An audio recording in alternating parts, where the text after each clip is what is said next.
열역학 제1법칙은 개와 주위 둘 모두의 에너지를 고려할 때 에너지가 창조되거나 소멸될 수 없다는 법칙을 얘기합니다.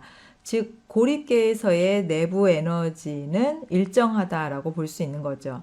여기서 우리가 개의 전체 에너지다라고 한다면 여기에서는 운동 에너지, 그 다음에 포텐셜 에너지, 그리고 내부 에너지라고 생각을 해볼 수 있어요. 내부 에너지는 병진 운동, 그 다음에 회전, 진동, 뭐 이런 분자 간의 상호작용 등의 모든 에너지를 다 포함한다고 볼 수가 있어요. 그런데 우리가 다루고 있는 대부분의 경우에서 이 개는 정지되어 있는 상태이기 때문에 외부의 영향을 받지 않는 개 또는 다친 개다라고 가정을 합니다. 그래서 여기에서는 그 운동 에너지나 또는 포텐셜 에너지에 해당이 되는 부분을 0으로 놓고 생각을 하기 때문에 전체 에너지 이퀄 내부 에너지다라는 관계로 생각을 해볼 수 있는 거예요. 근데 우리가 관심이 있는 부분은 이 내부 에너지가 얼마만큼 변화하는가에 대한 것이기 때문에 그 변화량을 나타낸다는 거죠. 그래서 개에 행해지고 있는 일을 우리가 W라고 표현을 하고, 그 다음에 열로서 개에 이전되고 있는 그런 에너지를 이렇게 Q라고 표현을 해서 Q와 그 다음에 W, 즉 열과 일의 합을 우리가 그 내부 에너지의 변화량이다라고 보는 거죠. 앞에서 우리가 내부 에너지 그 토탈에 해당이 되는 부분은 바로 시스템 개에 해당되는 에너지와 그 다음에 주위에 해당이 되는 에너지의 합이다라고 얘기를 했습니다. 여기에서 델타 U는 Q 플러스 W, 이게 닫힌 개에 해당이 되는 부분이고, 이 닫힌 개의 내부 에너지 변화에 해당이 되는 부분이 열이나 일로서 이 경계에 해당이 되는 부분을 통과해서 들어가는 그런 에너지다라고 봤습니다. 이때 개의 일이나 열로 에너지가 전이 되게 되면 이때는 W나 Q가 플러스가 되고, 개로부터 시스템 앞에서 우리가 여기 개 그리고 주의라고 했었죠. 개로부터 일이나 열이 에너지 형태로 빠져나가게 되면 이때는 우리가 W, 즉 일이나 열에 해당이 되는 부분을 마이너스로 표현할 수가 있습니다. 여기에서 한 가지 더 봐야 되는 거는 Q나 W에 해당이 되는 부분은 경로에 따라서 달라지고 있기 때문에 이거는 이제 상태함수가 아닌 그런 경로함수에 해당이 되는 거예요. 근데 여기서 델타 U에 해당이 되는 부분은 경로에 무관한 그런 값이 됩니다.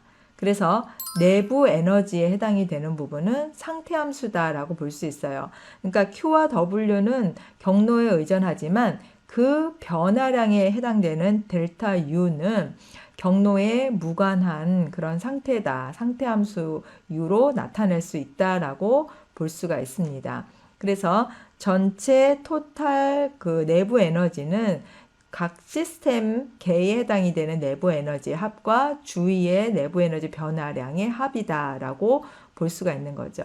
그래서 우리가 제1법칙, 열역학 제1법칙에 의해서 그 시스템 개에 해당이 되는 부분은 마이너스 델타 U, 주위에 해당이 되는 그런 에너지와 같은 이퀄 관계로 우리가 표현할 수 있습니다. 다시 얘기하면 이거는 개의 어떤 감소가 일어났다라고 하면 주위에 그거에 해당되는 것 양만큼 증가해야 된다라는 얘기가 되는 거죠.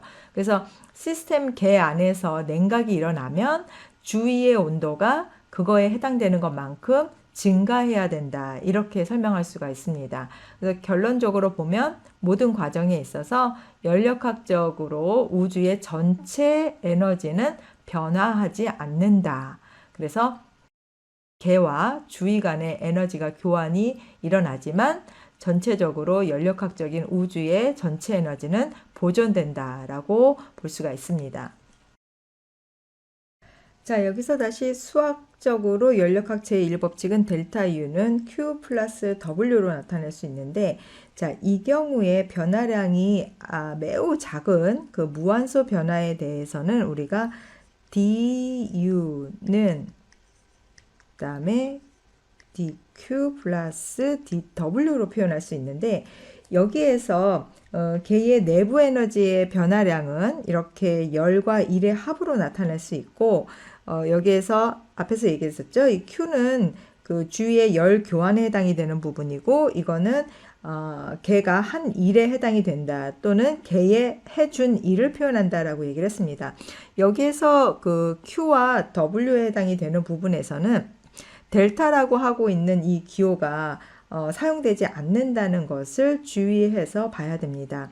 이 델타라고 하는 것은 마지막과 처음 상태 사이에서의 차이를 의미한다라고 얘기했었죠. 델타 U처럼. 이 얘기는 경로 함수인 열이나 일에 해당이 되는 부분에서는 이 델타라고 하는 부분을 적용할 수가 없습니다.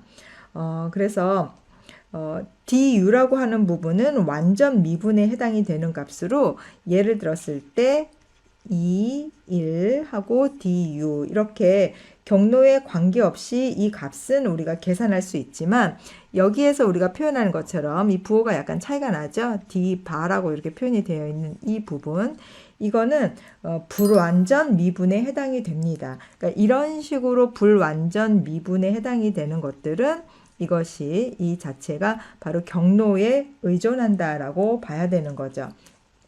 그래서 우리가 그 완전 미분에 해당이 되는 부분은 예를 들었을 때 이와 같이 표현을 한다, 이렇게 해서 적분을 한다라고 얘기를 하면 F2-F1이다 라고 나타낼 수 있는 반면에, 불완전 미분에 해당이 되는 이 부분은 우리가 F2-F1에 해당이 되는 부분으로 적분값을 이용해서 불완전 미분의 경우에는 직접적으로 구할 수가 없다라는 거죠.